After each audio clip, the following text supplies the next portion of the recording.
ठीक आहे, तुम्हाला काय करायचं, पाणी घेतलं, पाण्यामध्ये तुम्ही कॅपिलरी घेतली, ती टाकली, तर इथं मला इथून जवळून दिसते थोडंसं कुठे ना कुठेतरी जरासं जास्त, कारण की याचा जो डायमीटर आहे ना या कॅपिलरीचा जास्त आहे. कोइसिव फोर्स म्हणजे हा पाण्याचा मुलगा. हात कर समोर. एकदा पुन्हा सांगायला, हे पहिल्यांदा झालं बरं आपलं, माहिती ना. आता पाण्याचा मॉलिक्यूल होता. खरं खरं सांगायचं पोरांना, चुकीचं फिजिक्स शिकवायचं नाही. हे पाण्याचा मॉलिक्यूल घेतला एक वॉटर मॉलिक्यूल. खरं खरं सांगा, आता मी याला आंघोळ घालणं चालू केली. ठीक आहे, आता शर्टलेस भारी यार, पाणीच घेऊन नाही राहिलं. अर हे बघा इथं पाणी टाकलं. ठीक आहे, काय झालं, शोषलं सर कोणी, कपड्यानं. आता एक मला सांगा, हे पाणी या शर्टाच्या बाहेर काढून दाखवा आता क्विक सेकंदात. तू म्हणजे सरप्राईज करेल हे, ते बाकीचे नखरे नाही सांगायचे, हाताने काढून दाखवायचे. काढू नाही शकत सर. काय प्रॉब्लेम आहे, नाही ते शोषलं गेलं ना. तुमचा कोइसिव फोर्स आणि ॲडिसिव्ह फोर्स तुमच्या फ्लुइडला कॉन्केव्ह बनवायचं का कॉन्व्हेक्स बनवायचं हा ठरवणार आहे. म्हणजे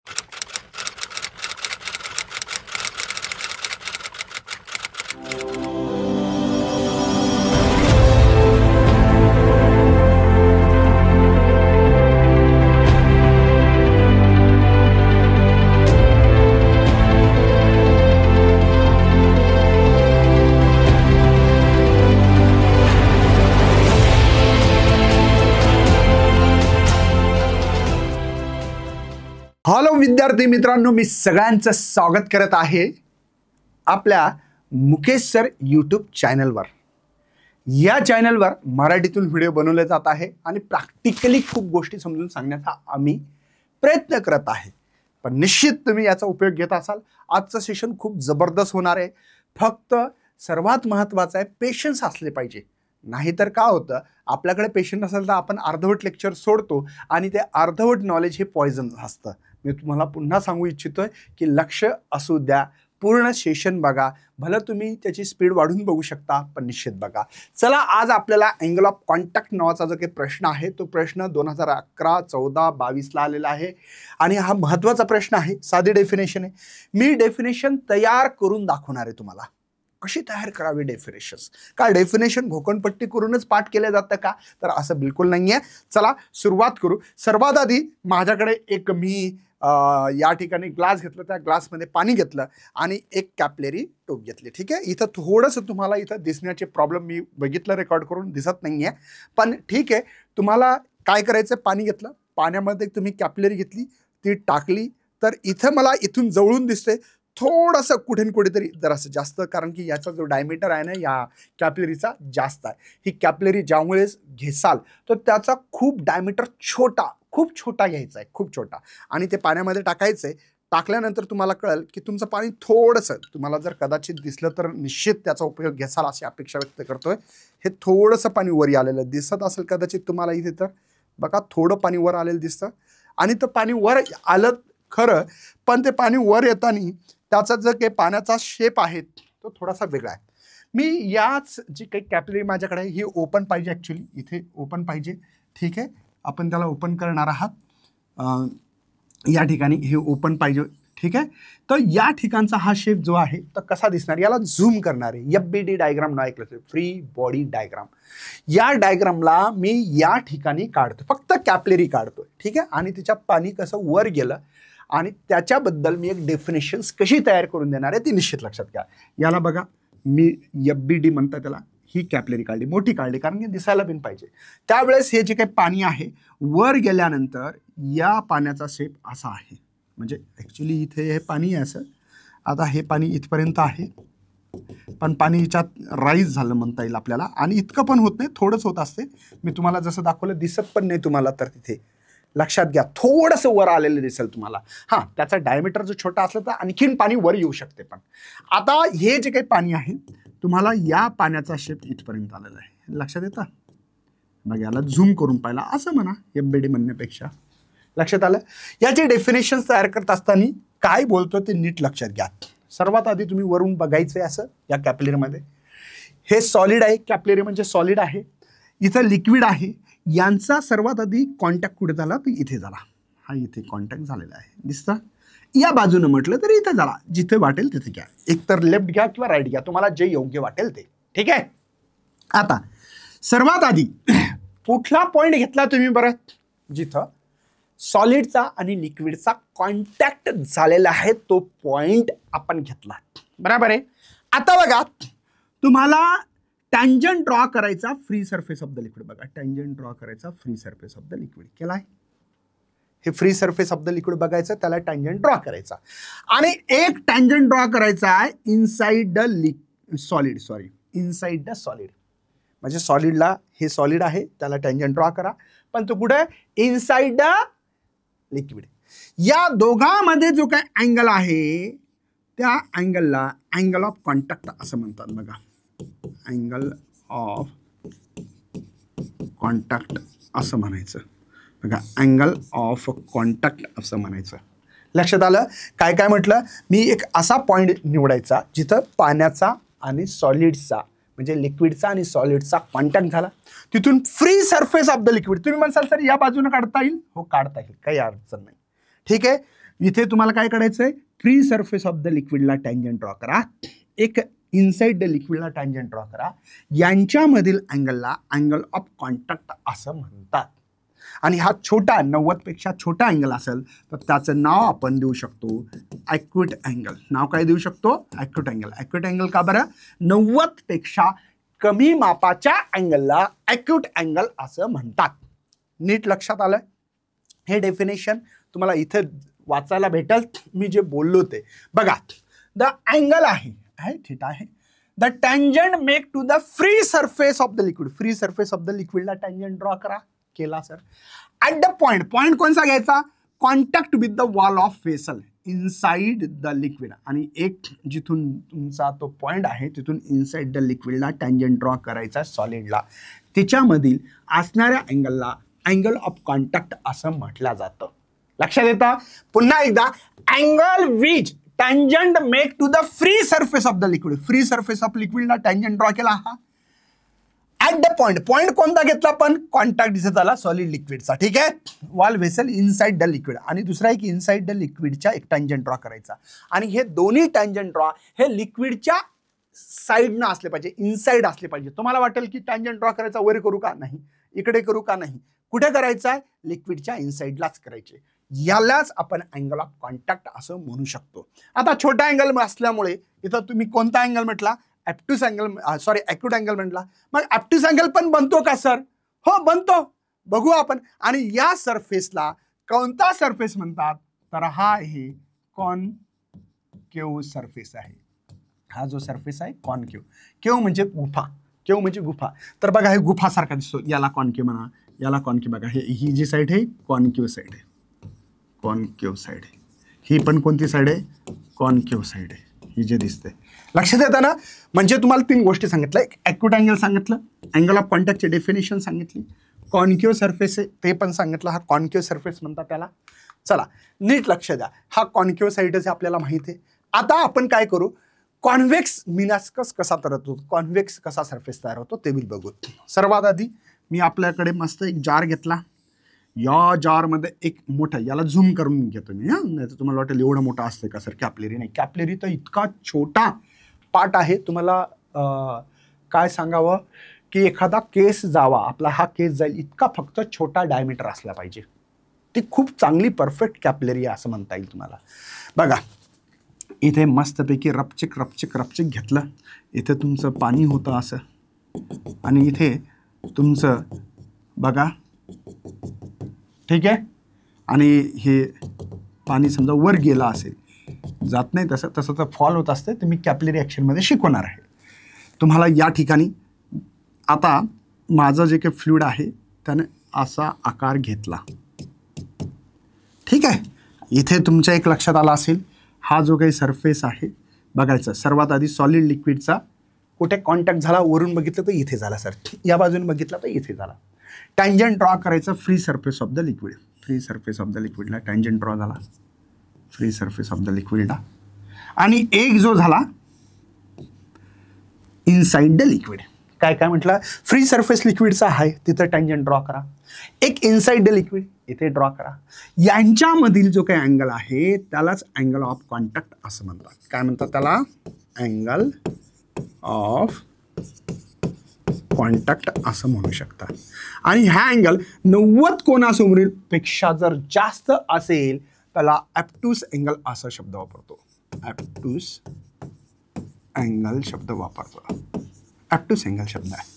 आणि हा जो काही सरफेस दिसतो असा, त्या सरफेसला आपण कॉन्व्हेक्स सरफेस असं म्हणतोय. कॉन्व्हेक्स सरफेस असं म्हणताय. कॉन्व्हेक्स सरफेस आहे. लक्षात आलं? कॉन्व्हेक्स सरफेस आहे.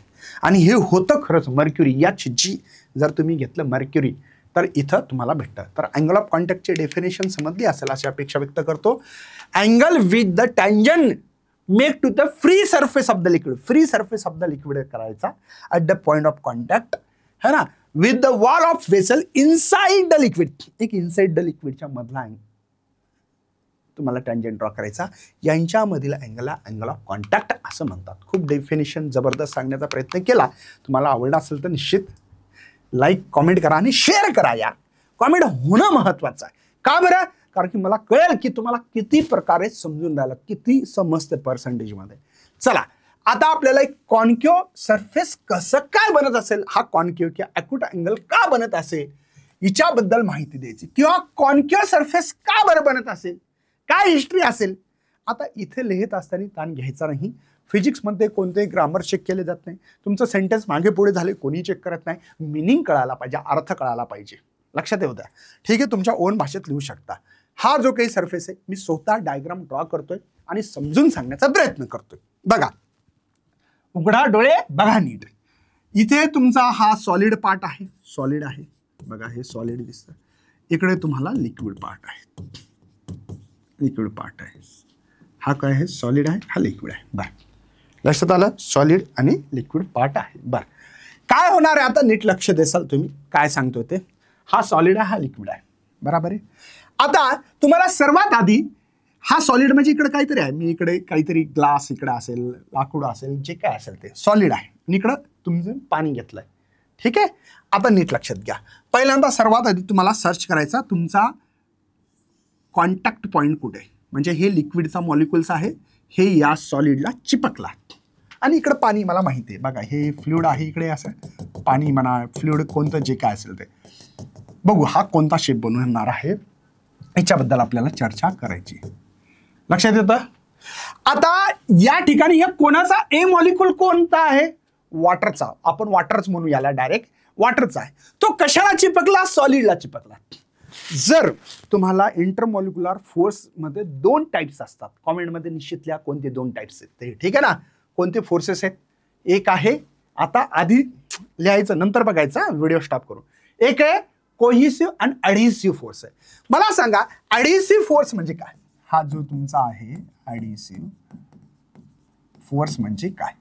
अडहिसिव्ह म्हणजे इथे असतात काय असतात तुमचं डिफरंट सबस्टन्स अट्रॅक्ट होतात. डिफरंट है ना, सबस्टन्स अट्रॅक्ट. राईट आहे. दुसरं आहे ठीक आहे, कोहिसिव्ह फोर्स म्हणजे काय? तर सेम सबस्टन्स अट्रॅक्ट होतात. बघा, सेम सबस्टन्स अट्रॅक्ट होतात. सगळ्यांना माहिती आहे, हे डेफिनेशन कळाली असेल आता. लक्षात आलं? अडहिसिव्ह म्हणजे डिफरंट सबस्टन्स अट्रॅक्ट होतात. कोहिसिव्ह फोर्स म्हणजे सेम सबस्टन्स अट्रॅक्ट होतात. हे माहीत असलं पाहिजे. बरं, मग हे कोण आहे? सॉलिड, ह्या पाण्याचा मॉलिक्यूल. यांचा हा जो काही फोर्स आहे तो आहे तुमचा, हा पी इथं लिहिला असेल तुमच्या ह्याच्यात है ना, अडहिसिव्ह फोर्स. अडहिसिव्ह फोर्स आहे. लक्षात आलं? दुसरा जो काही फोर्स आहे नीट लक्षात द्या मी काय बोलतोय ते. दुसरा एक फोर्स आहे, हा पाणी लिक्विड आहे, वॉटर आहे, या वॉटर मॉलिक्यूलला खेचत असेल. जसे की पहिल्यांदा या वॉटर मॉलिक्यूलला सॉलिड खेचते म्हणून अडहिसिव्ह फोर्स झाला. हे इकडे काय आहे? लिक्विड आहे. हे लिक्विड या वॉटर मॉलिक्यूलला खेचत असेल. इकडे खेचणार ना, वॉटर मॉलिक्यूलला खेचतो का नाही? ट्राय करून बघा. एक पाण्याचा थेंब घ्या, त्याच्या एकदम सुई घ्यायची. सुई दोरा माहिती आहे ना तुम्हाला? हां, सुई घ्यायची. एक थेंब इथं टाका. एकदम जवळ सुईच्या टोका इतकं पाण्याचा थेंब असला पाहिजे, तिथे टाका. ते दोघं तुम्हाला अट्रॅक्ट होताना दिसेल, मिक्स होतील. 2 पाण्याचे थेंब मिक्स होतील म्हणजे वॉटर मॉलिक्यूलला अट्रॅक्ट होतो. तसं इकडे त्याचा जो काही फोर्स आहे तो तुमचा सी म्हणजे कोइसिव्ह फोर्स आहे, हा ऍडिसिव्ह फोर्स आहे आणि कोइसिव्ह फोर्स आहे. लक्षात आलं. आता मी एक तुम्हाला प्रॅक्टिकल करून दाखवणार आहे, ते समझून घ्यायचं. करंट फास्ट आना है लेक्चर में, फास्ट. ठीक है, अभी हमारे पास हमारे करण भाई है, वो करण भाई आएंगे, उनके ऊपर प्रैक्टिकल किया जाएगा. तो म्हणशील सर माझ्यावर नेहमीच प्रॅक्टिकल करता, पण सायन्स शिकाय भेटणार आहे, ग्लास घ्यायचा. ठीक आहे. आता आपल्याला करण भाऊला करायचं आंघोळ घालायची. केली का आंघोळ? हो सर. कधी? मी एका महिन्या आजच केली सर. कॉमेंट मध्ये पोरं लिहिणार आहेत पण याचा चेहरा फार एकदा केली का या आंघोळ काय. आता कॉमेंट मध्ये जे आलं ते ठीक आहे, मुलं ठरवणार आहेत, ठरू द्यायचं. हो बर. आता बघा, कोइसिव्ह फोर्स म्हणजे हा पाण्याचा मॉलिक्यूल. हात कर समोर. मी एकदा पुन्हा सांगितलं, हे पहिल्यांदा झालं बरं आपलं, माहिती आहे ना. आता हा पाण्याचा मॉलिक्यूल होता. खरं खरं सांगायचं पोरांना, चुकीचं फिजिक्स शिकवायचं नाही. हे पाण्याचा मॉलिक्यूल घेतला एक वॉटर मॉलिक्यूल. हो सर. दुसरा एक जवळ घेतो, एकदम जवळ घेतो. काय घडलं ते खरं खरं सांगायचं. काय झालं?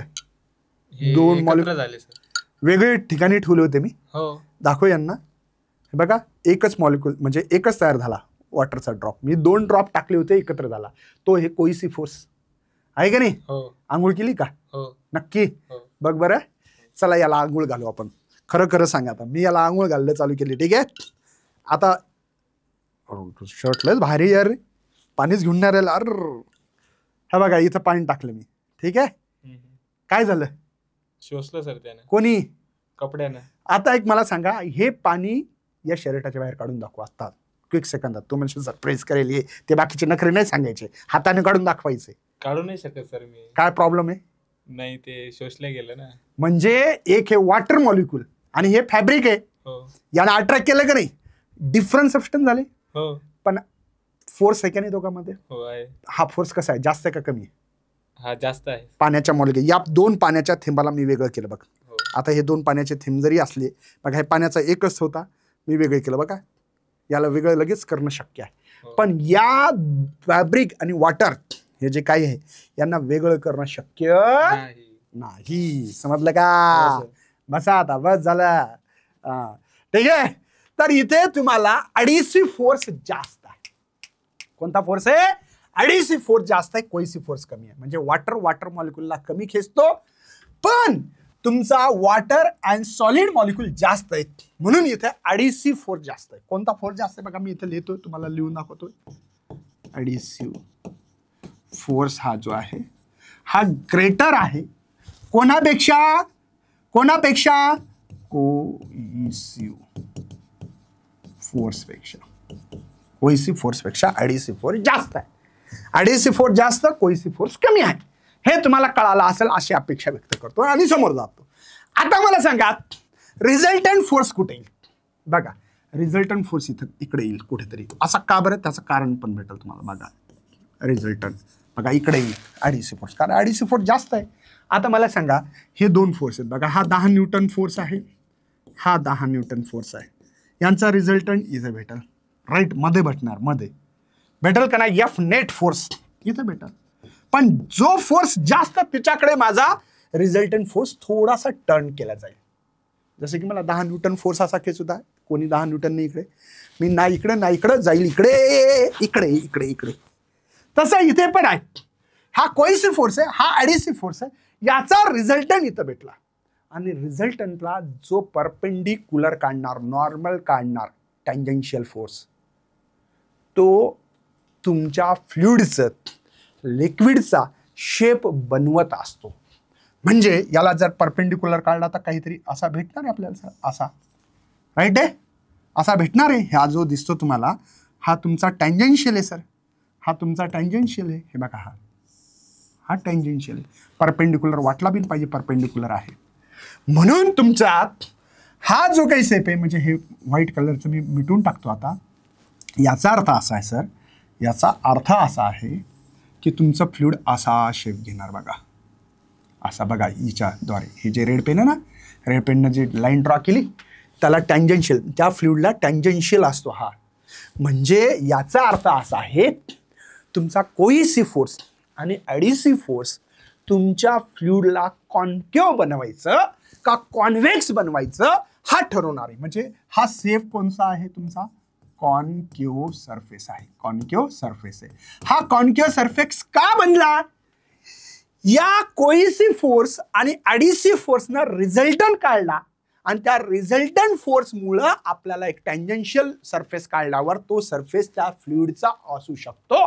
म्हणजे इथे तुम्हाला कॉन्केव्ह सरफेस बनला, कॉन्केव्ह. आणि हा जो काही कॉन्केव्ह सरफेस आहे, हा कॉन्केव्ह सरफेस बनण्याचं कारण कोइसिव्ह आणि ॲडिसिव्ह फोर्स आहे. हा ॲडिसिव्ह फोर्स आहे, कोइसिव्ह फोर्स आहे. ॲडिसिव्ह फोर्स जास्त आहे कोइसिव्ह फोर्सपेक्षा, आणि याच्यामुळे मला इथं कॉन्केव्ह सरफेस बनला हे तुम्हाला सांगायचं होतं. बस हा महत्त्वाचं आहे.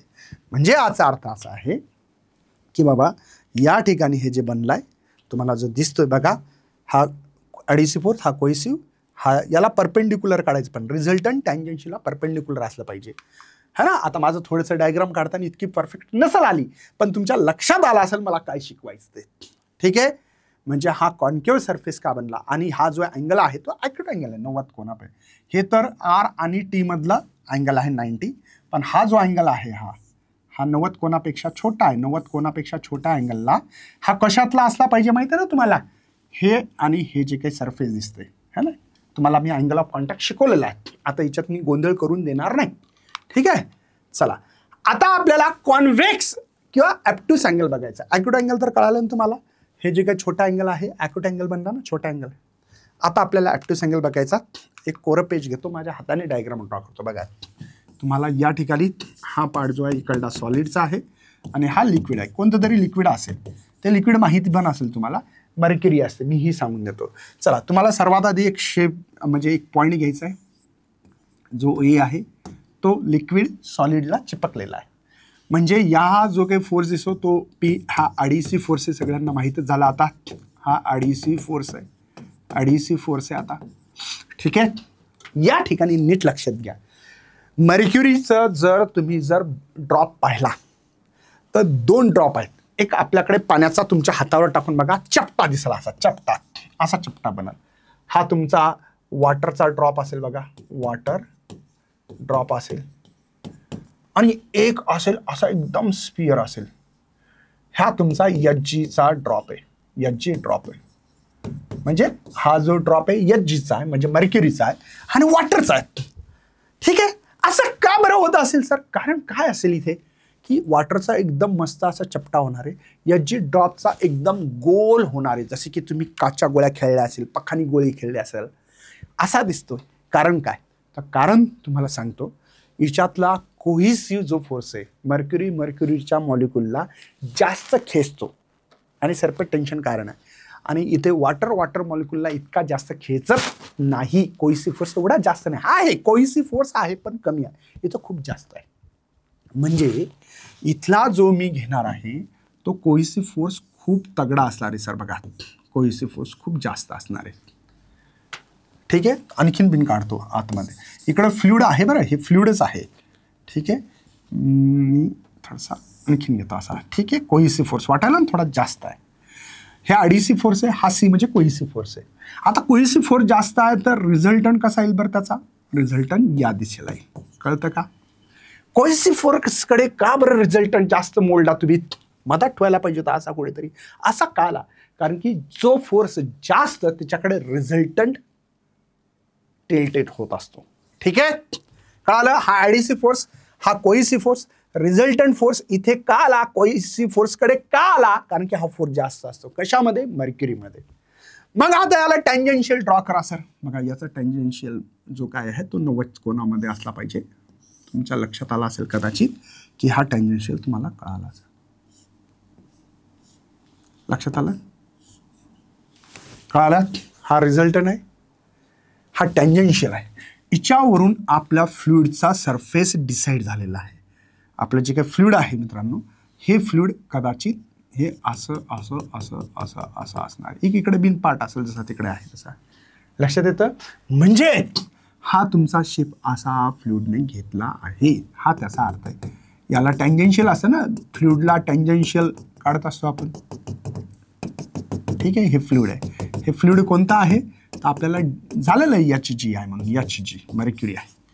म्हणजे हा जो काही अँगल आहे, हा अँगल तुम्ही जर पाहिला असेल तर तुम्हाला हा अँगल दिसणार आहे, हा अँगल आपल्याला महत्त्वाचा आहे, राईट आहे हा, या सॉलिड सोबत हा टँजेन्शियल, तर तो थिटा मोठा आहे 90 कोनासमोरील, म्हणजे 90 कोनापेक्षा जास्त आहे, म्हणून याला ॲप्टूस अँगल सुद्धा म्हणू शकता, ॲप्टूस अँगल म्हणू शकता, राईट आलात. हा अँगल जो तो ॲप्टूस अँगल आहे. म्हणजे हा सरफेस कॉन्व्हेक्स आहे. कोणता आहे हा सरफेस? कोणता दिसतो तुम्हाला? कॉन्व्हेक्स. ब्रिज आला की कॉन्व्हेक्स, ब्रिज आले की काय म्हणायचं मित्रांनो? कॉन्व्हेक्स म्हणायचं. ब्रिज आला की कॉन्व्हेक्स, आणि खड्डा आला की कॉनकेव. केव केव म्हणजे गुफा. बघा, ब्रिज आला की कॉन्व्हेक्स, याला इकडे कॉन्व्हेक्स म्हणू शकता, आणि हा खड्डा आला की कॉनकेव. हा फरक आहे. हे दोन्ही सरफेस मी तुम्हाला शिकवले. ठीक आहे, चला समोर जाऊ.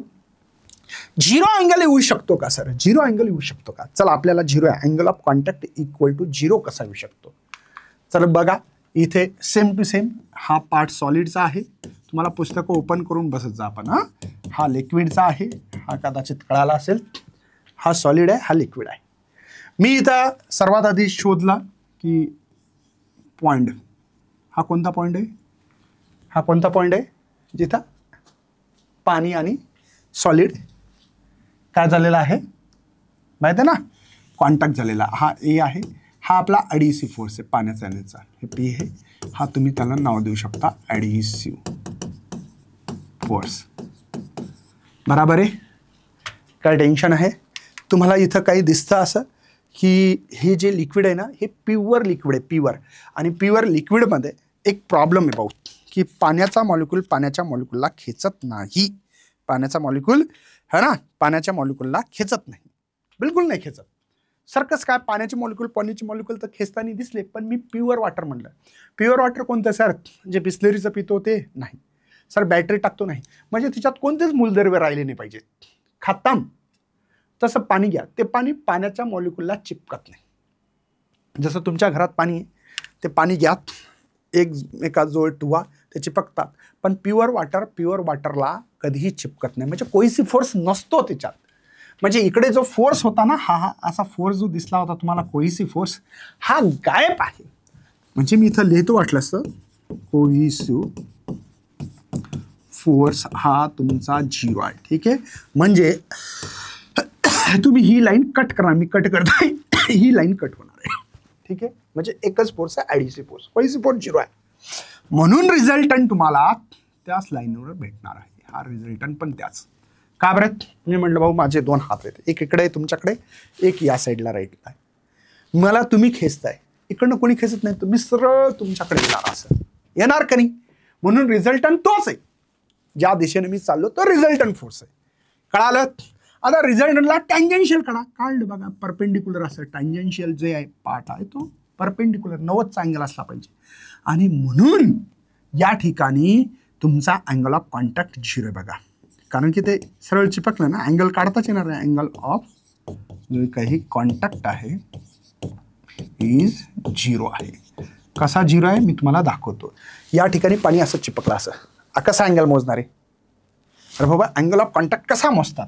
तर सर हे बघा, आता समजा इथे हा सरफेस आहे कॉनकेव, तर तुम्ही काय करता बरं याला? तुम्ही म्हणता की सर एक फ्री सरफेसला टँजंट ड्रॉ करा, केला. एक इनसाइडला ड्रॉ करा टँजंट ड्रॉ. इथं जो अँगल असेल त्याला अँगल ऑफ कॉन्टॅक्ट म्हणतात. आता इथे पाणी असं चिपकतच आहे, पूर्ण चिपकलं, पूर्ण असं चिपकलं. जे आपला सॉलिड आहे त्याला पाणी चिपकलं असं. आता अँगल कसा मोजणार? आता तुम्हाला विचारलं किती अँगल आहे, किती आहे? तुम्ही म्हणसाल झिरो आहे सर. तुम्हाला असं विचारलं तर तुम्ही म्हणसाल सर ॲक्यूट अँगल 90 असं म्हणसाल ना, पण इथे पूर्ण पाणी चिपकलेलं आहे, म्हणून याचा अँगल ऑफ कॉन्टॅक्ट झिरो आहे. इथं दिलेलं आहे तुम्हाला झिरो अँगल ऑफ कॉन्टॅक्ट. तर ह्याच तुम्हाला इथं एक्झाम्पल. हायली प्युअर वॉटर, एवढं प्युअर वॉटर आपल्याकडे नसतंच. आपल्याकडे एवढं प्युअर वॉटरच नाही भाऊ, आम्ही सगळे इम्प्युअर माणसं आहे. कळालं का? चला आता अँगल ऑफ कॉन्टॅक्ट 90 किंवा कंडिशन फॉर द कनेक्टिव्हिटी आणि कॉन्केटिव्हिटी दाखवायची. चला पुन्हा तेच. हा काय आहे? आपलं सॉलिड आहे. हे काय आहे? लिक्विड आहे. ठीक आहे, हे सॉलिड आहे, हे लिक्विड आहे. बरं, करायचं काय? चला बघू. आता आपल्याकडे इथे एक घेतला आपल्याकडे जिथं सॉलिड आणि लिक्विडचा कॉन्टॅक्ट झाला सुरुवातीचा, कुठलाही घेता येत नाही, सुरुवातीचाच घ्यायचा. बरं, इथे हा घेतला सर सॉलिड आणि हे लिक्विड आहे, हे सॉलिड आहे, दोघांमधलं अट्रॅक्शन जे असतं त्याला म्हणतो आपण कोणता फोर्स? ॲडिसिव्ह फोर्स. ॲडिसिव्ह फोर्स लक्षात आलं? बरं, आता ॲडिसिव्ह फोर्स झालं. आता आपल्याला बघायचं आहे कोइसिव्ह फोर्स कुठे आहे. तर इथं कोणतं तरी लिक्विड आहे, म्हणजे वॉटरच घेतला आपण, तर हा कोइसिव्ह फोर्स आहे असं म्हणू आपण. ठीक आहे, या दोघांचा रिझल्टंट कुठे भेटतो माहिती आहे? सॉलिडला, हे जे काही सॉलिड आहे त्याला टँजेन्शियल भेटतं, असा हा तुमचा रिझल्टंट भेटतो या कंडिशनला. म्हणजे हा ॲडिसिव्ह फोर्स, हा कोइसिव्ह फोर्स, त्यांचा रिझल्टंट बराबर या सॉलिडला असा टँजंट भेटतो. आता याला परपेंडिक्युलर 90 अँगलमध्ये टँजेन्शियल काढतात. आता हे म्हणल्यावर 90 कुठे येईल? इथे येईल, हे इथे येईल बघा, हा 90, हा टँजेन्शियल आहे. तुम्ही जर बघितलं तर असला पाराटील इकडे जर घेतला तर म्हणजे इथे 90चा अँगल तयार होईल. इथे हा 90चा अँगल बघा, 90चा झाला की नाही. ही कंडिशन कुठे पाहायला भेटते माहिती आहे का? आता आपण आपल्या घरी पीठ आणतो, पीठ म्हणा, आटा म्हणा, काही जणाला आटा समजेल, काही जणाला पीठ समजेल, गव्हाचं पीठ, ज्वारीचं पीठ, चक्कीवर जाण्याला जातो आणि घेतो.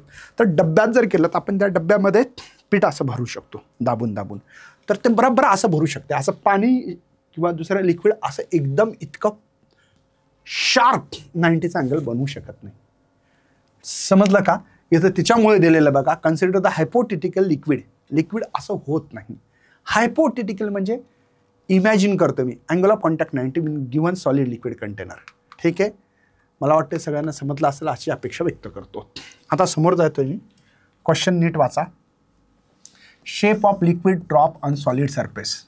Small amount of liquid drop plane solid सरफेसवर जर तुम्ही टाकला तर काय होतं बघा. मी इथं बनवतोय, इथे मी माझ्याकडे एक सॉलिड घेतलं, कळतं, थोडासा खाली घेतोय बघा, हे घेतलं, हे कोण आहे? सॉलिड आहे. हे सॉलिड आहे खाली, आणि मी एक लिक्विडचा ड्रॉप ठेवला, तो मला लिक्विडचा ड्रॉप अशा प्रकारचा भेटला. ठीक आहे, ओके. आता हा आहे T1, ओके, हा आहे T2, ठीक आहे, आणि हा आहे T3. लक्षात येतं काय सर? T1, T2, T3 ते हे सरफेस टेन्शन. काय ते? सरफेस टेन्शन आहे. तर इंटरफेस आहे हा कोणाकोणाचा आहे? सॉलिड. इथे कोण आहे सर? लिक्विड आहे. मी इथे लिहितो बघा, हे लिक्विड आहे आपल्याकडे, आणि हे एअर आहे, हवा आहे इकडे बघा. T1 कुठे दिसते बरं तुम्हाला? हा T1 कुठे दिसतो? T1 आहे सॉलिड लिक्विडचा सरफेस टेन्शनचा इंटरफेस आहे. T2 इथं सॉलिड आहे, वरी हवा आहे, सॉलिड आणि एअरचा इंटरफेस आहे सरफेस टेन्शनचा. T3 कुठे आहे? लिक्विड आणि एअरचा इंटरफेस आहे. कुठे लिहिलं बघा इथं? T1 दिलं, force due to the surface tension आहे at the liquid solid interference. बघता, लिक्विड आणि सॉलिडचा इंटरफेस आहे, पण हे सरफेस टेन्शन आहे. T1. T2 कुठे आहे बघा? Force due to the surface tension आहे, एअर सॉलिड इंटरफरन्स आहे, आणि force due to the surface tension air आणि लिक्विड आहे. आता या T3च्या आपल्याला कंपोनेंट रिझॉल्व करायचे. एक कंपोनेंट इकडे असेल असा, राईट आहे, आणि एक इकडे असेल, कळालं? हा कोणाचे कंपोनेंट सर? T3चे. हा पण T3चे. अँगल इथे बनला, हा अँगल बनला ना इथे. जिच्यासोबत थीटा असतं त्याला कॉस थीटा लिहितात, माहिती का तुम्हाला? आता हा कोणाच्या समोरील बाजू आहे? ही T3, तर समोरील बाजूला साइन थीटा लिहितात, माहिती आहे ना? साइन थीटा म्हणजे अपोजिट डिवाइड बाय हायपोटेनियस. कोणा समोरील बाजू बघा, ही समोरील येईल, याला जर पॅरलल शिफ्ट केलं जर या फॅक्टरला, आणि T3 कॉस थीटा ही ॲडजस्टंट साईड आहे, माहिती आहे ना? ओके, मला वाटते सगळ्यांना कळालं असेल. खूप छान घेण्याचा प्रयत्न करत आहे. ज्यांना समजत असेल त्यांनी खूप जबरदस्त शिकत असाल अशी अपेक्षा व्यक्त करतो. इथं आपल्याला याचं इक्वेशन बनवायचं, नीट लक्ष द्या. मला सांगा, हा T2 दिसतो इथं तुम्हाला, हा T2 दिसतो इथं, T2 बराबर हा बॅलन्स करतो, हा स्टेबल आहे, स्टेबिलिटी. हा ड्रॉप काय इकडे तिकडे असा हालत नाही आहे, जागेवर आहे. याचं कारण काय? हा सरफेस टेन्शन आणि या सरफेस टेन्शन इकडल्या बाजूचा बॅलन्स झाला असावं. आता मी इथं उभा आहे का बरं? कारण की माझं वेट आहे mg. बघा याला mg आहे म्हणून खाली यायला, तसं माझं पण mg मुळे खाली जायला पाहिजे होतं, पण मी जात नाही. याचा अर्थ काय की वरी एक नॉर्मल फोर्स लागायला आणि खाली mg हे बॅलन्स झालेलं आहे. लक्षात येतं का? तसं T2 हा T1 plus T3 cos थिटाला balance करतो. ते एका साईडला आहेत म्हणून याला ऍड केलं. राईट आहे. देअरफॉर T2 हा T1 जर इकडे आला तर मायनस होणार आहे बाबा, आणि हा cos theta T3 cos theta. एक मिनिट हा, T3 कॉस थिटा. मला एक सांगा, जर कॉस थिटा जर काढायचा असेल तर काय करावं लागेल? कॉस थिटा हे भेटलं मला T2 मायनस T1 हा डिवाइड येईल T3. बस हे इक्वेशन्स फार महत्वाचं आहे आपल्यासाठी, आणि याच्यावरून आपल्याला केस तयार करायचे आहेत, है ना बाबा. हा अँगल कोणता आहे? ॲक्यूट अँगल आहे, ॲप्ट्यूस आहे, कोणता अँगल आहे हे पण मी तुम्हाला सांगू शकतो. फॉर्म्युला आहे कॉस थिटा. पुन्हा मोठ्या अक्षरात लिहितोय, नीट लक्ष द्या. बघा, उघडा डोळा बघा नीट. बघा कॉस थिटा आहे T2 minus T1 divide by T3. हे निश्चित लक्षात घ्या. हा फॉर्म्युला फार महत्वाचा आहे तुमच्यासाठी. Cos theta is equal to T2 minus T1 divide by T3. T1 कोण आहे सांगितलं? सरफेस टेन्शन आहे, है ना, force due to the surface tension, solid liquid मधला. T2 कोण आहे? सॉलिड आणि लिक्विड मधला इंटरफेस आहे सरफेस टेन्शनचा. आणि T3 एअर आणि लिक्विड मधला आहे. मला वाटतं खूप डिटेल सांगण्याचा प्रयत्न करतोय, समोर जाऊ आपण आता. बघा इथे ॲक्यूट अँगल कसा येतो. माझ्याकडे फॉर्म्युला आहे, सगळ्यांना माहिती आहे. फॉर्म्युला काय म्हणतो? कॉस थिटा इथे आहे T2 minus T1 divided by T3. ठीक आहे, T2 minus T1 divide by T3. Okay, समजतं? काही टेन्शन नसावं अशी अपेक्षा व्यक्त करतो आणि समोर जातोय. T2 minus T1 divide by T3. Okay, पण इथं सगळ्यांना दिसतं का की हा अँगल दिसतो? मला सांगा, हा T2 मोठा इथे हा दिसतो तुम्हाला? ते काय बोलतो ते कळतं का? हा T2 मोठा दिसतो इथे आणि हा अँगल छोटा दिसतो. म्हणून म्हणायचं काय माहिती आहे का, इथे या केसमध्ये 1 आहे केस, T2 ग्रेटर दॅन T1. ठीक आहे, केस कळत असेल कदाचित, मला असं वाटतं. T2 मोठा आहे T1. ह्या T2चा जो इंटरफेस आहे जास्त आहे, T2 जो आहे सरफेस टेन्शन इथं तुम्हाला है ना दिसतं ना कमी आहे. म्हणजेच काय, इथे आपल्याकडे सर पुन्हा एक केस आहे T2 minus T1 is greater than T3. असं का केलं? हे जर केलं तर काय होईल बघा. T2 ग्रेटर दॅन T1 आहे, T2 मोठा दिसतोय, T1 छोटा दिसतोय, पण या दोघांचा डिफरन्स पेक्षा T3 मोठा आहे. या दोघांच्या डिफरन्स पेक्षा T3 मोठा आहे. काय होईल बरं? सिंपल आहे. एक कॅल्क्युलेशन बेसिसवर तुम्ही जर इथं करत असाल, रफली कॅल्क्युलेशन्स करा. T2 मोठा आहे म्हणजे मी T2 ला मानतोय की माझ्याकडे हा 100 आहे. T1 मानत आहे मी 90 आहे, छोटा आहे, बरोबर आहे. आणि मी म्हणतो या दोघांचा डिफरन्स किती येईल सांगा बरं? 100 पैकी 10 येईल. म्हणजे T3 हिच्यापेक्षा मोठा पाहिजे. मी काय केलं मग? T3 ला मी मानतोय की तो 50 आहे, 50. ठीक आहे, आकडेवारी टेन्शन घेऊ नका. नसेल समजलं तर सोडून द्या. मी असं मानतोय की बाबा T2 मोठा आहे तर मग मी 100 घेतला, T1 छोटा आहे म्हणून 90 घेतला. दोघांमधला डिफरन्स मला 10 भेटणार आहे. बघू करून. बघा कॉस थिटा नीट लक्ष द्या. T2 ला मी मोठा घ्यायचा म्हणून 100 घेतलं, T1 छोटा घेतला त्यापेक्षा. या दोघांच्या डिफरन्सपेक्षा हे T3 आहे, हा मोठा. बघा हा 10 झाला म्हणून इथं मी 50 घेतलं. मग आता इथं काय होईल? 0 0 कॅन्सल, 0.2 असं उत्तर येईल. 0.2 उत्तर येईल. 0.2 उत्तर हे जे काही पॉझिटिव्ह का निगेटिव्ह आहे, म्हणून इथे लिहू शकता तुम्ही कॉस थिटा हे पॉझिटिव्ह भेटलं. 0.2 म्हणजे पॉझिटिव्ह आहे. मायनस उत्तर आलं का? नाही आलं ना, म्हणून पॉझिटिव्ह, कॉस थिटा पॉझिटिव्ह. आता थोडं डोकं लावा, तुमच्याही लक्षात येईल. आता या ठिकाणी हे तुम्हाला नंबर लक्षात आले असेल. मला का बरं हे नंबर लिहायचं काम पडलं समजून सांगण्यासाठी, हा उद्देश आहे. बरं, आता एक लक्षात घ्या रे बाबा. कसं लक्षात घेणार बावड्या? बघ लक्ष दे रे इकडे. बघ बाबा, मी इथं मुद्दामून व्हॅल्यू लिहितो. कॉस 0.1 असतं, कॉस 30 इथे √3/2 आहे, आणि √3/2 ची व्हॅल्यू कदाचित तुम्हाला 8668 असं काहीतरी व्हॅल्यू असते, मला माहिती नाही एवढं, तुम्ही बघून घ्या. cos 45 जे आहे 1/√2 आणि त्याची व्हॅल्यू येतं 0.7071.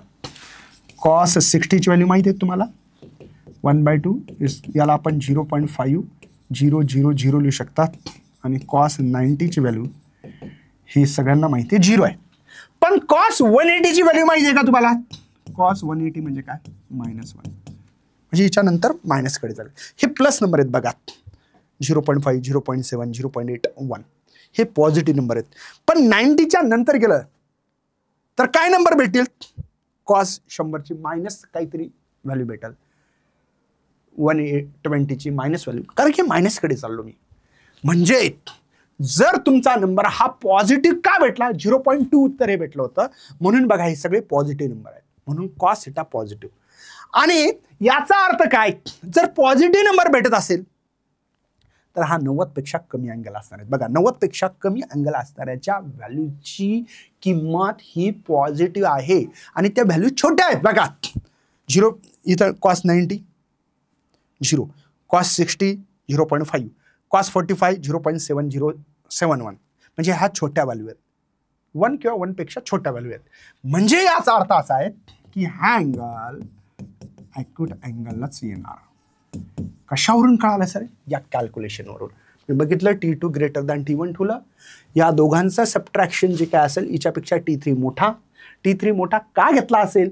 कारण की याचं उत्तर 1 पेक्षा छोटं, 1 किंवा 1 पेक्षा छोटं, 1 पेक्षा छोटंच पाहिजे, 1 बिल नाही पाहिजे, 1 पेक्षा छोटंच, 1 पेक्षा छोटंच मला पाहिजे होतं. आणि 1 पेक्षा छोट्या ज्या व्हॅल्यू आहेत ह्या 90च्या आधीच्या व्हॅल्यू आहेत, म्हणजे ॲक्यूट अँगल छोटा आहे. 90 पेक्षा छोटा अँगलला ॲक्यूट अँगल असं म्हणतात. चला समोर जाऊ. ॲक्यूट अँगल कळाला असेल, आता तुम्हाला ॲप्टूस अँगलबद्दल बोलायचं आहे. आता या कंडिशनमध्ये बघा बरं, हा छोटा आणि हा मोठा आहे का नाही बघा, म्हणजे T1 मोठा आहे. T1 तुमचा हा जो काही मोठा आहे T2 पेक्षा, राईट आहे.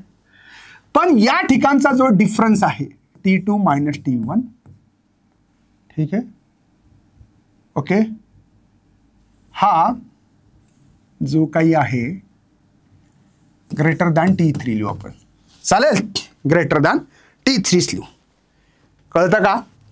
आता T1 मोठा आहे T2 पेक्षा, म्हणजे काय की बाबा T1 ची व्हॅल्यू तुमच्याकडे आता 100 आहे, T2 ची व्हॅल्यू आपल्याकडे 80 पकडू आपण. काय व्हॅल्यू बरं यांचा डिफरन्स मला सांगा? T2 मायनस T1 हे डिफरन्स दिलेलं आपल्याकडे, म्हणजे T2 आहे 80 मधून 100 गेले, -20 येतील का नाही? हे बघा ना, T2 काय 80 आहे, 80 मधून 100 गेले, -20 येतील. मायनस येणं म्हणजे काय? cos θ निगेटिव्ह, cos θ आपल्या फॉर्म्युलात cos θ हा निगेटिव्ह भेटेल. आणि निगेटिव्ह कधी भेटत असते मी तुम्हाला इथं लिहून दिलं, नीट लक्षात घ्या. जर 90च्या समोर गेला तर मायनसकडे चाललो, म्हणजे 90 पेक्षा मोठा अँगल भेटणार. आणि मोठ्या अँगलला 90 पेक्षा मोठ्या अँगलला बघा, हा मर्क्युरीचा अँगल आहे, 90 पेक्षा मोठ्या अँगलला आपण कोणता अँगल म्हणतो? ॲप्टूस अँगल असं म्हणतात. ॲप्टूस अँगल ऑफ कॉन्टॅक्ट म्हणू शकता. ॲप्टूस अँगल भेटेल. ह्या दोन महत्त्वाचे आहेत, cos θ निगेटिव्ह आणि ॲप्टूस अँगल भेटला तुम्हाला या कॅल्क्युलेशनवरून. T3 मोठा जरी घेतला तरी तुम्ही चेक करू शकता, मायनस आलं म्हणजे उत्तर संपलं. cos θ मायनस येणे म्हणजेच काय आहे? ॲप्टूस अँगल आहे. तुम्हाला कॉसच्या व्हॅल्यू माहीत पाहिजे. cos 0 1, cos 30 √3/2, cos 45 1/√2, cos 60 half, cos 90 0, 180 -1. चला आणखीन काही केसेस आहेत वाटतात, त्या केसेस इथं दिल्या नाही तरी मी शिकवतोय तुम्हाला. चला पुस्तकात दिलेल्या आहेत, तुम्ही निश्चित बघाव्या अशा अपेक्षा व्यक्त करतो. बघा T2 मायनस T1 हे T3 बरोबर जर असतील तर काय करणार? का बरं? कारण की फॉर्म्युला आहे cos θ T2 minus T1 divided by T3. आता या दोघांचं सबट्रॅक्शन हिच्या बरोबर आहे, म्हणजे हे जे काही सबट्रॅक्शन असेल 10 आहे, तर T3 ची सेम व्हॅल्यू 10, 10 1 10 किंवा 5/5 दोघांची व्हॅल्यू आली, 1 आलं आन्सर. आलं का नाही 1? याचा अर्थ काय? cos θ 1 येईल, तो 1 कधी येत असते बरं? आत्ताच आपण मी तुम्हाला इथं दाखवलं बघा, cos 0 म्हणजे थिटाची व्हॅल्यू 0 असेल इथे. थिटाची व्हॅल्यू काय असेल इथे? थिटा व्हॅल्यू 0 भेटेल.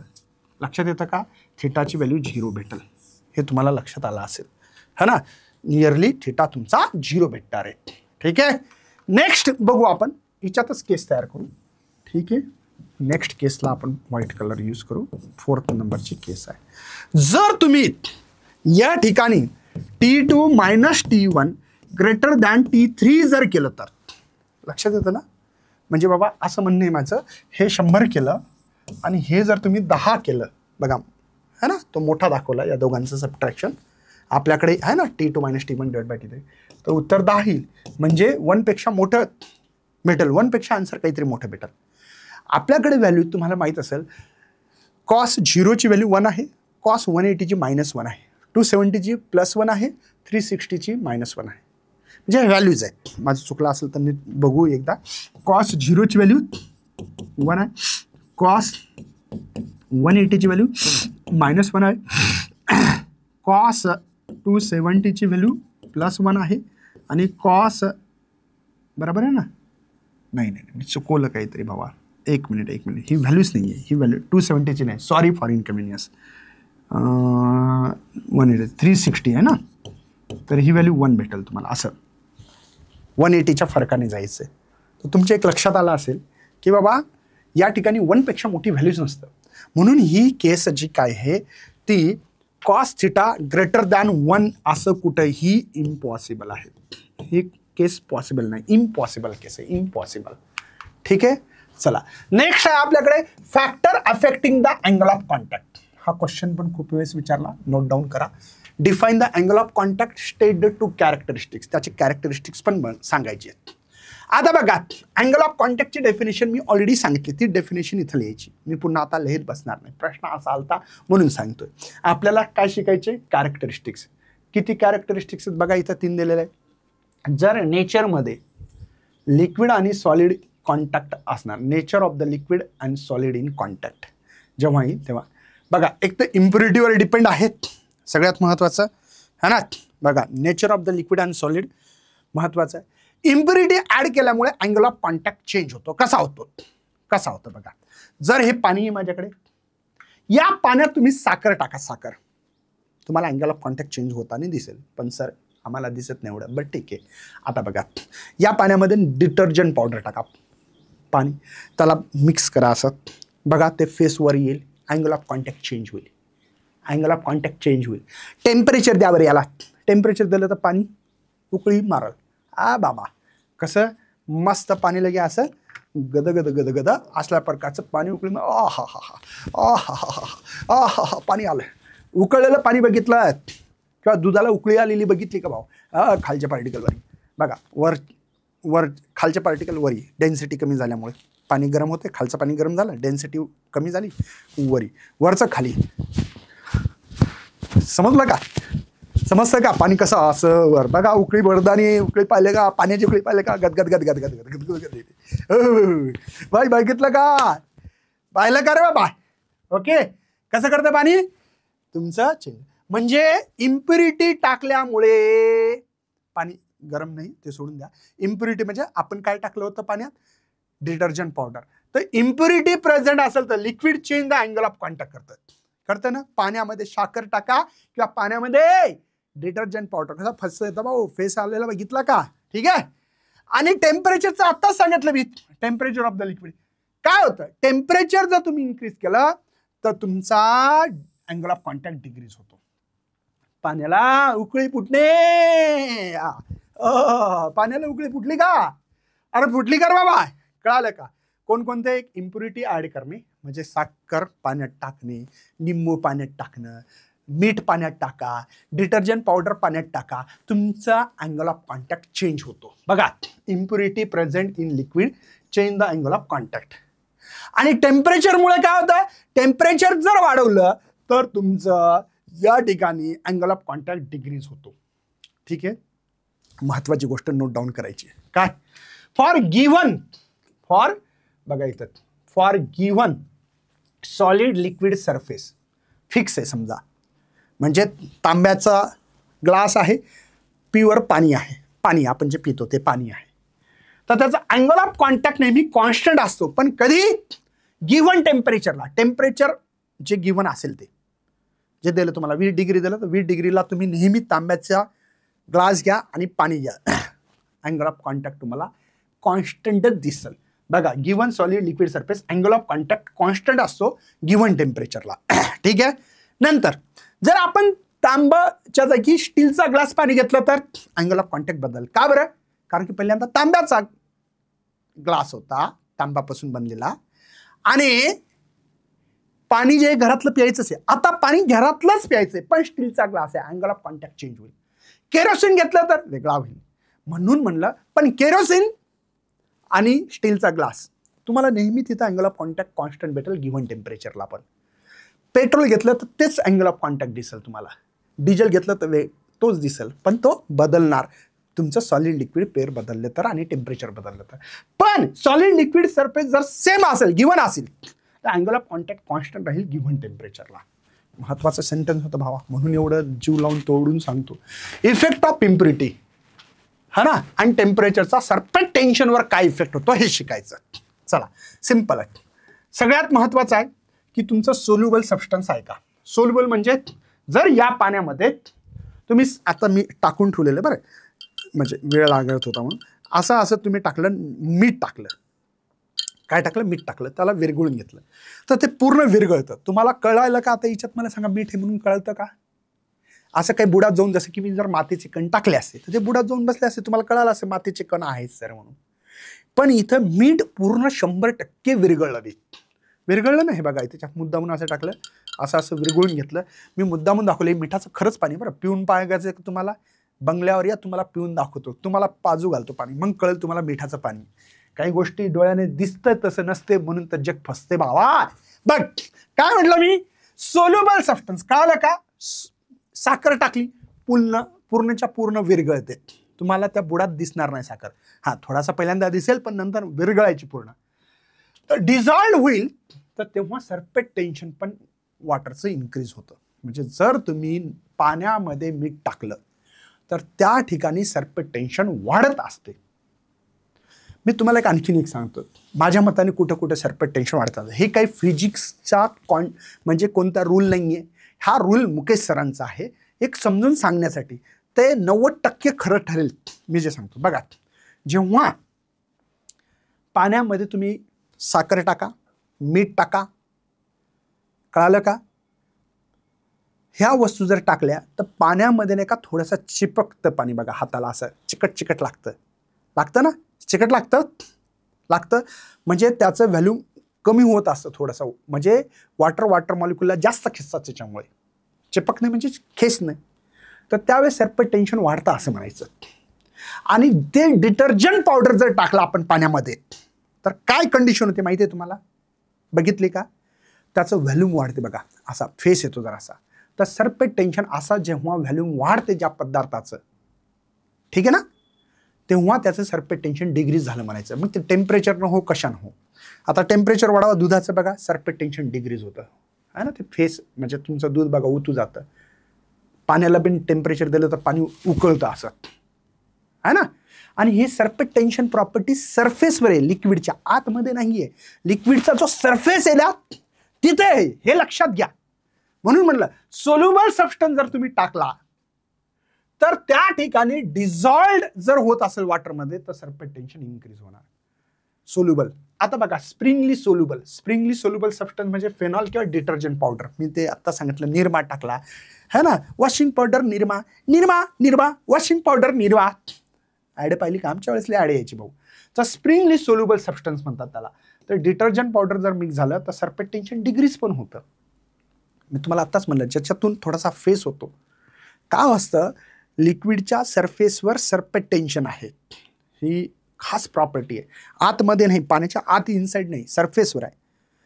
ठीक आहे, लक्षात येतं. म्हणजे स्प्रिंगली सोल्युबल जर टाकलं तर सरफेस टेन्शन डिग्रीज होतं. पण इनसोल्युबल इम्प्युरिटी ऍड जर केली तर सरफेस टेन्शन डिग्रीज होतं. मी खतरनाक एक्झाम्पल सांगतो आणि तुम्हाला माहिती नसेल तर सांगतो. हे नाही का, आपले कपडे जे आहेत, कपडे तुम्ही तुमच्या घरी विचारा आईला आणि खाली कॉमेंट करायची. तुमच्या आईला विचारा की ब्लँकेट असतं ना आपण अंगावर घेतो थंडीच्या दिवसात, हे ब्लँकेट वर्षातून 2दा-3दा कोणी 4दा पण धुत असेल, मला माहिती नाही. ठीक आहे, अंदाजा. आता तुम्ही तर लय बदमाश आहे, तुम्ही तर धुतच नसाल, रूमवर राहत असाल, तर मला हेही माहिती आहे. मरणाची धूळ असते तिच्यात. ते ब्लँकेट आपली आई धुतोय, तर तिला विचारायचं आईला की तू कशात धुते. तर आई काय करते, गरम पाणी करते आणि त्या गरम पाण्यामध्ये ती ब्लँकेट धुते. खरंच आपली आई फिजिक्स शिकली का? नाही, पण फिजिक्स वापरते रोज. आता गरम पाण्यात धुण्याचं कारण काय? थंड पाणी जे असते त्या थंड पाणीने का वरी सरपेट टेन्शन असते आणि म्हणून ते पाण्याचा ड्रॉप बनतात. ड्रॉप बघा, बबल बनतात, असे बबल नाही ड्रॉप बनतात आणि ते ड्रॉप त्याच्यात जाऊ शकत नाही. आणि आपल्या कपड्याचा जे पार्ट आहे बघा, हे तुमच्याकडे असे कपड्याचे धागे असतात. हे धागे तुमच्या कपड्याचे, बरोबर आहे, हे कपड्याचे धागे आहेत. ठीक आहे, हे कपड्याचे धागे आहेत. ठीक आहे, कपड्याचे धागे आहेत आणि या कपड्याच्या धाग्यावर, ठीक आहे, हे असे,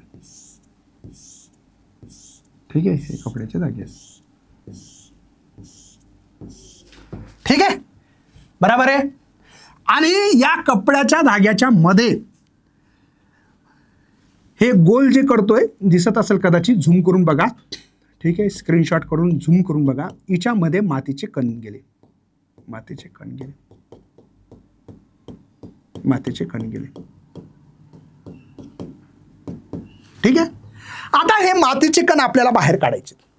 थंड पाणी जर टाकलं याच्यावर तर हे थंड पाण्याचे ड्रॉप तयार होतील सरपेट टेन्शनमुळे आणि मग ते ड्रॉप त्याच्या आतमध्ये घुसू शकणार नाहीत. पाण्याची जाडीची पातळी वाढली, ते पाणी आत जात नाही आणि म्हणून हे काही तुमचे मातीचे कण असेल ते बाहेर निघणार नाहीत. पण गरम पाणी जर केलं तर काय होते माहिती आहे का तुम्हाला?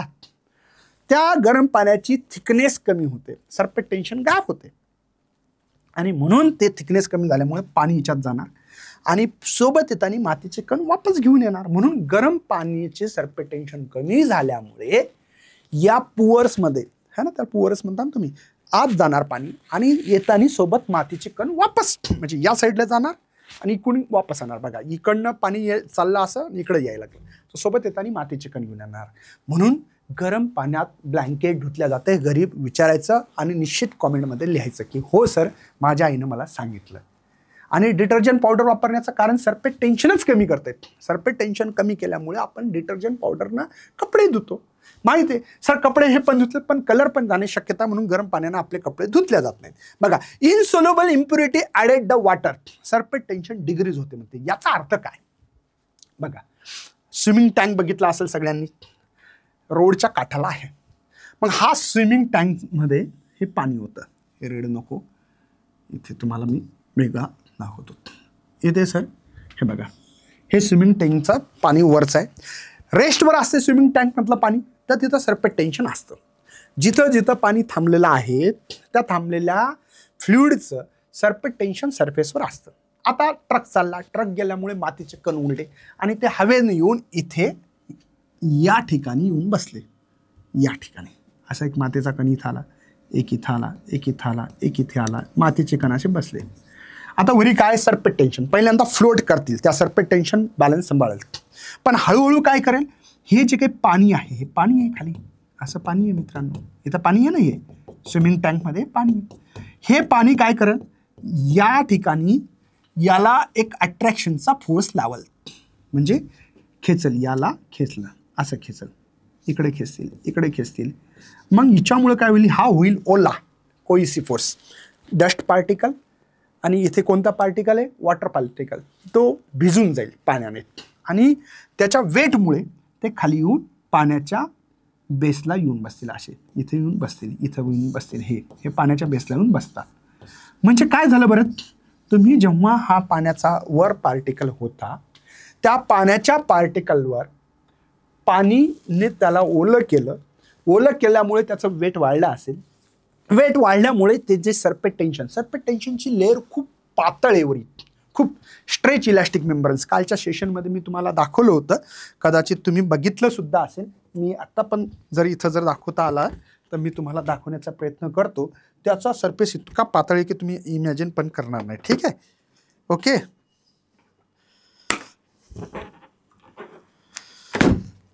ठीक आहे, झालं, मला भेटला. हे जे पातळ, म्हणजे इतकं हे जे पातळ दिसतं, हे इतकं असं असं स्ट्रेच इलास्टिक मेंबर असे बघा, हे दिसलं का, हा पार्ट दिसला तुम्हाला, हा स्ट्रेच इलास्टिक मेंबरन्स, हे असं. आता हिच्यापेक्षा पातळ, हे तरी रबर आहे, हिच्यापेक्षा पाणी तर हिच्यापेक्षाही मॉलिक्युल एकमेकाला जास्त खेचत नाही. हा असा पातळ जो काय पार्ट आहे हा पातळ पार्ट आहे आणि तो तुटतो. आता तुटल्यामुळे काय झालं बरं, हे मॉलिक्यूल खाली आलं म्हणजे इथलं सरफेस टेन्शन कमी झालं, इथलं सरफेस टेन्शन बिन गायब होईल आणि या डस्ट पार्टिकलमुळे त्याला तोडलं, त्या सरफेस टेन्शनला तोडलं. सरफेस टेन्शनला तोडलं म्हणजे डिग्रीज झालं, सरफेस टेन्शन ऑफ वॉटरचं डिग्रीज होईल वरचं.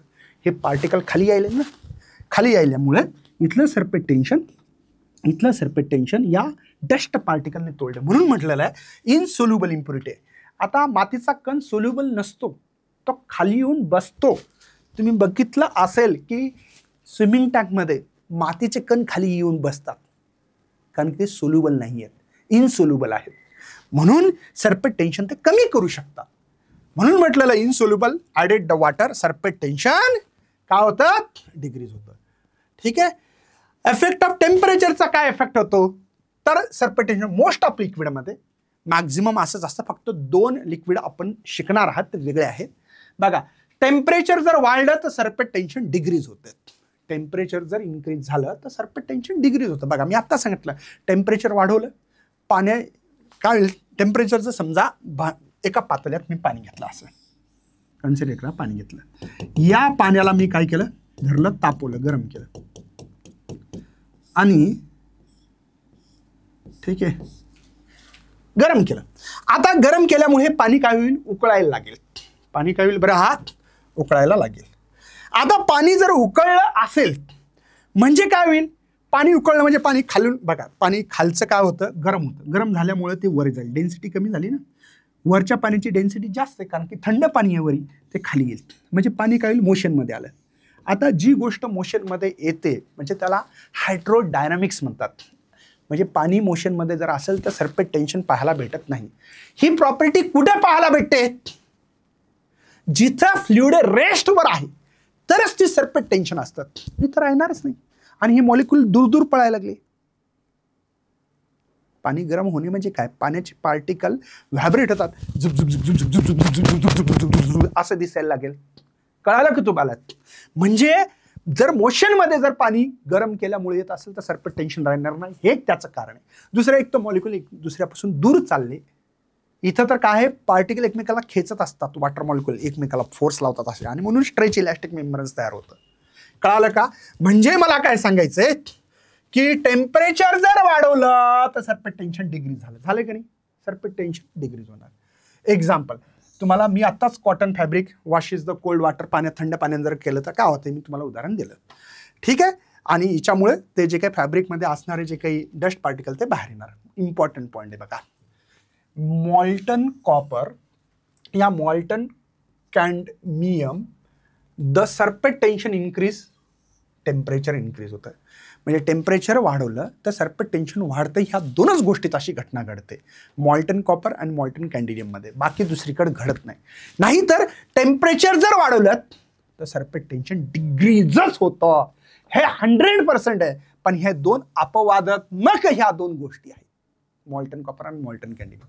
बरं, आपण टेम्परेचर दिलं, पाणी गरम होणार.